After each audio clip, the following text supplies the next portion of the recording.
Bonjour à tous, c'est Loupos Ancien. Aujourd'hui, et si on parlait de Philippe Pétain? Philippe Pétain est né le 24 avril 1856 à Cauchy-la-Tour, dans le Pas-de-Calais, et il est mort sur l'île Dieu, en Vendée, le 23 juillet 1954. Militaire de carrière, il était aussi un homme politique français. De février à novembre 1934, il était ministre de la guerre et du 16 juin 1940 jusqu'à la libération de la France par les forces alliées, il était chef du gouvernement de la France libre de Vichy. Cette toute petite ville là, ouais. Ouais. Sa vie commence en 1856 dans une famille de cultivateurs du nord de la France. À 14 ans, marqué par les défaites de 1870 et par l'un de ses grands-oncles qui faisait partie de la grande armée de Napoléon, il décide de devenir militaire. Il intègre l'école spéciale militaire Saint-Cyr avec l'aide d'Édouard Moulard de Villemarest qui lui finance ses études. Il sort de l'école sous-lieutenant, puis gravit petit à petit les échelons jusqu'à devenir capitaine. Il rejoint l'école supérieure de guerre quelque temps plus tard.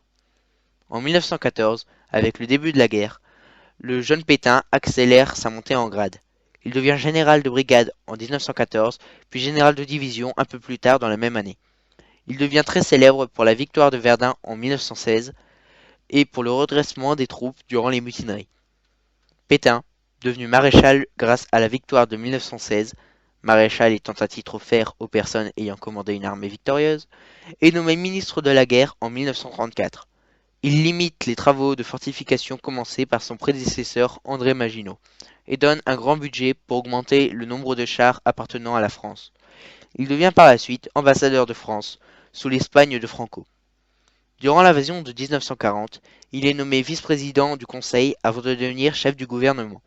Il signe l'armistice à Rotonde le 20 juin 1940.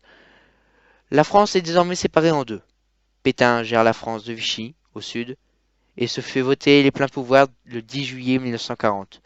Il les garda jusqu'en 1944 avec la fin de l'occupation. Le gouvernement de Vichy change les règles françaises. La devise française sera désormais travail, famille, patrie. Et l'hymne national, la Marseillaise, n'est plus le seul hymne. Il y en a désormais deux. La Marseillaise et Maréchal, nous voilà. Le 24 octobre 1940, Pétain rencontre Hitler à Montoire. On conserve une photo de cette entrevue, montrant une poignée de main tristement célèbre entre les deux hommes. Ce jour-là, Pétain proposa à Hitler de collaborer et de lui livrer les juifs français. Il crée la milice qui livre ces pauvres gens aux nazis via les rafles, dont la rafle du Veldiv.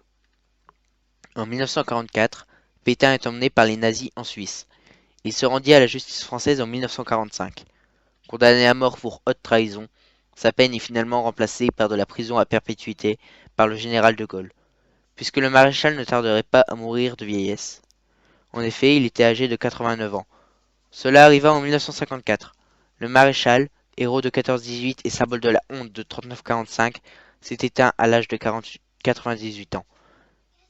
Et bien voilà, c'est la fin de la vidéo. N'hésitez pas à laisser un pouce bleu, à vous abonner pour ne pas manquer d'autres vidéos et à laisser de potentielles idées pour par exemple un autre personnage célèbre ou un livre